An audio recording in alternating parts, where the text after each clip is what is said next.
Shalom, salam damai, berkah dalam. Kita lanjutkan dengan kitab Kejadian.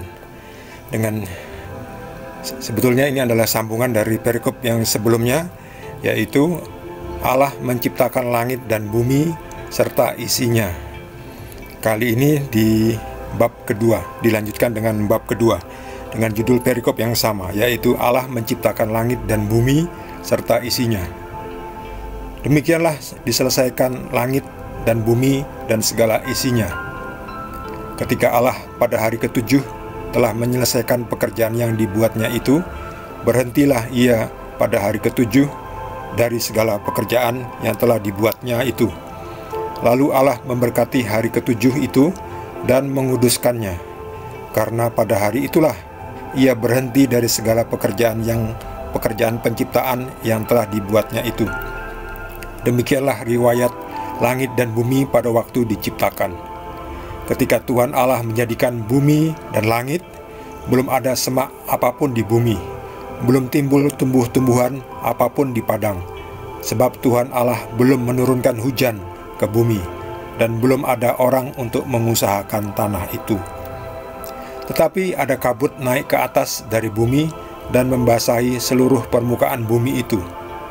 Ketika itulah Tuhan Allah membentuk manusia itu dari debu tanah dan menghembuskan nafas hidup ke dalam hidungnya.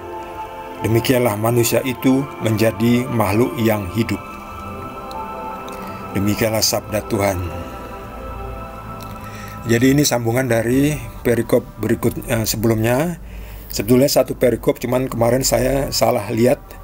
Jadi mestinya disambung dengan bab kedua. Jadi bab kedua ini masih perikop yang sama. Makanya saya tambahkan angka 2 di sini, artinya sama dengan yang sebelumnya. Di sini dilanjutkan pada hari ketujuh Tuhan berhenti dari segala pekerjaan yang penciptaannya itu. Lalu Tuhan memberkati hari ketujuh itu dan menguduskannya. Karena pada hari itulah, pada hari ketujuh ia berhenti. Pada hari ketujuh Tuhan berhenti dari segala pekerjaan penciptaan yang telah dibuatnya itu dan menguduskannya. Jadi hari ketujuh dikuduskan. Ya, sama seperti kita sekarang ini ya. Kita kerja dari Senin, Selasa, Rabu, Kamis, Jumat, Sabtu. Hari Minggu libur. Jadi ini kita juga butuh libur ya. Kita mengikuti Tuhan kita. Pada hari ketujuh Tuhan istirahat, sudah selesai. Berhenti. Karena sudah selesai berhenti dan dikuduskan ya. Jadi kita pun pada hari ketujuh, ya sekarang ini ya hari Minggu. Kalau orang Yahudi itu hari Sabtu, hari Sabatnya, hari Sabtu. Ya sebetulnya kalau kita kerja hari Minggu, ya nggak apa-apa juga. Ya pilih satu hari, mungkin hari Senin. Kalau dari Selasa sampai Minggu kita kerja, hari Senin libur ya bagi kita hari ketujuh ya hari Senin. Hari Senin itu kita bisa istirahat, kita berdoa, kita ke gereja, kita memberi makan jiwa kita, roh kita, supaya selama 6 hari kita kerja cari uang, cari hal duniawi. Nah, hari ketujuh kita meluangkan waktu untuk mencari rezeki rohani, memberi makan kepada roh kita. Sebab roh kita juga butuh makanan. Makanan apa? Makanan sabda Tuhan, firman Tuhan. Ya inilah yang kita baca sekarang ini adalah sabda Tuhan, firman Tuhan. Jadi selain di gereja, kita juga bisa membaca sendiri Alkitab di rumah. Kita bisa nonton video ini. Kalau baca Alkitab sendiri kan hanya membaca tanpa ada penjelasan. Jadi mungkin kalau ada perikop tertentu agak sulit dipahami. Jadi mesti mencari penjelasan. Video ini kan ada penjelasannya. Jadi selain membaca, Anda juga mendengar juga, sebetulnya mendengar dan mendapat penjelasan. Sedikit ya, mungkin nggak banyak ya. Makanya beberapa penonton bertanya, kok ini nggak dijelaskan? Ya betul ya, karena memang saya tidak bisa menjelaskan secara komplit ya. Jadi yang ketinggalan bisa ditanyakan, nanti saya jawab. Kalau saya tidak bisa jawab, nanti penonton yang lain mungkin yang tahu jawabannya bisa ikut membantu menjawab. Di hari ke-7 Yesus, Tuhan berhenti.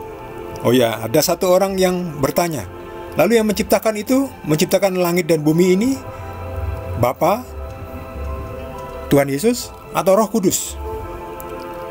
Ia bertanya seperti itu. Ya saya jawab, yang menciptakan langit dan bumi ya Tuhan itu. Tuhan itu kan satu. Bukan berarti Tuhan satu lalu Tuhan hanya ada di satu tempat, di tempat lain tidak ada. Bukan seperti itu. Jadi Tuhan itu satu tapi mengisi seluruh ruang dan waktu. Dia tidak bisa dipecah-pecahkan seperti itu. Jadi misalnya Tuhan ada sekarang di Indonesia, Tuhan ada di depan Anda sedang mendengar doa Anda. Bukan berarti orang lain di belahan bumi, di kutub utara sana tidak ada Tuhan. Ya, bukan seperti itu. Tuhan kan ada di mana-mana. Demikian juga ketika menciptakan langit dan bumi. Yesus itu sudah ada waktu itu. Wujudnya apa? Firman, sabda. Jadi siapa yang menciptakan langit dan bumi dan segala isinya? Ya Bapa, Putra, dan Roh Kudus. Ya Tuhan Bapa, Tuhan Yesus, Tuhan Roh Kudus. Satu, itu satu. Lalu saya jelaskan. Contohnya apa? Contohnya air. Air itu rumus kimianya H2O, hidrogen dan oksigen. Ya, rumus kimia. Tetapi wujudnya bisa 3 macam kan? Wujudnya bisa uap atau gas, lalu cair, yaitu air, dan padatnya es. Es batu itu padat, itu air itu. Jadi uap air itu juga uap. Nah, uap air ini seperti Bapa. Roh Bapa itu ada di mana-mana. Di mana ada ruang, di situ ada uap air. Buktinya apa? Ketika Anda menaruh gelas berisi es yang dingin, itu di pinggirannya pasti akan basah. Karena apa? Karena uap air yang ada di ruangan itu mengembun di pinggiran gelas itu. Itu menjadi uap air itu menjadi air yang cair. Itulah Roh Kudus. Jadi Bapa turun menjadi Roh Kudus. Lalu padat es batu itu adalah Yesus. Yesus dicetakannya adalah Maria. Demikian juga es batu. Kalau cetakannya kotak, maka bentuk air itu menjadi kotak. Kalau cetakannya bundar, menjadi bundar. Kalau cetakannya plastik, kantong plastik, maka air menjadi wujudnya seperti kantong plastik, bulat atau bundar atau seperti silinder, tergantung dari cetakannya. Demikian juga roh, firman, masuk ke tubuh Maria. Cetakannya adalah manusia, jadilah dia manusia. Ya, seperti itulah. Mudah-mudahan bisa dimengerti. Ketika diciptakan, bumi dan langit belum ada semak, belum ada tumbuh-tumbuhannya. Lalu Tuhan menurunkan hujan dan akhirnya tumbuh ya. Ini proses ya. Prosesnya bisa cepat, bisa lambatnya. Seperti contohnya ketika Yesus mengubah air menjadi anggur di pesta perkawinan di Kana. Itu kan prosesnya cepat kan? Air set dituang langsung dicedok langsung jadi anggur. Tidak butuh waktu lama. Kalau kita mau buat anggur yang sesungguhnya kan butuh proses ya. Anggur diinjek-injek, diperas, perasannya lalu dicampur raginya lalu dibiarkan beberapa bulan, baru terjadi proses fermentasi, jadilah anggur. Nah, di pesta perkawinan Kana itu tidak ada proses seperti itu, langsung jadi air diciduk menjadi langsung jadi anggur.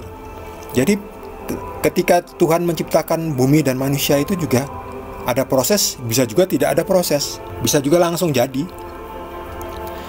Orang pada bertanya, lalu dunia ini usianya sudah bermiliar-miliar tahun, udah ratusan juta tahun. Ya, bagi para ilmuwan mungkin melihatnya dari sudut ilmiah mungkin seperti itu. Kalau saya melihatnya dari sudut kekuasaan Tuhan. Tuhan bisa melakukan apa saja. Bisa menggunakan proses, bisa juga langsung menciptakan, langsung jadi. Jadi ketika orang bertanya, ya kok siapa yang dinosaurus usianya sudah jutaan tahun? Bagi saya sih dinosaurus itu diciptakan sudah ada waktu Tuhan menciptakan bumi ini. Ketika bumi ini diciptakan, di dalam perut bumi ini sudah ada fosil dinosaurus. Jadi bagi saya sebetulnya dinosaurus itu tidak ada. Adanya hanya fosil dinosaurus. Sebab ketika diciptakan, ya sudah ada fosil di dalam tanah itu, sudah ada fosilnya. Demikian juga minyak. Minyak itu kan banyak sekali ya. Mereka bilangnya itu dari fosil, dari organisme kecil-kecil itu di bawah bumi yang lama-lama berjuta-juta tahun terus berubah menjadi minyak ya. Kalau menurut saya itu sih sudah diciptakan Tuhan. Ketika bumi diciptakan, di dalam isi bumi itu sudah ada minyak, sudah ada emas, sudah ada karbon, sudah ada timah, sudah ada besi, macam-macam, kalsium, seng, magnesium, natrium. Semua unsur itu bagian dari penciptaan. Ketika bumi diciptakan sudah ada unsur-unsur itu. Unsur-unsur itu bagian dari penciptaan, langsung set jadi. Tapi ya kalau ilmuwan merasa pintar, ya boleh saja. Saya sih nggak memaksakan ya. Ya kita senang-senang saja, toh kita harus punya kegiatan, toh kita harus punya sesuatu untuk dipelajari. Tapi penciptaan itu memang bisa dipandang dari berbagai sudut pandang, dari sudut pandang rohani dan dari sudut pandang ilmiah. Kalau dari sudut pandang rohani, kita melihatnya dari kekuasaan Tuhan. Tuhan berkuasa apapun. Contohnya apa? Yaitu tadi di perjamuan Kana, Tuhan Yesus mengubah air menjadi anggur. Itu kan tidak ada proses ya, langsung itu, spontan gitu. Jadi di blink, kedipan tangan itu langsung jadi, set jadi ya. Tuhan mengatakan set jadi, jadilah. Tuhan mengatakan jadi, jadilah. Seperti itu.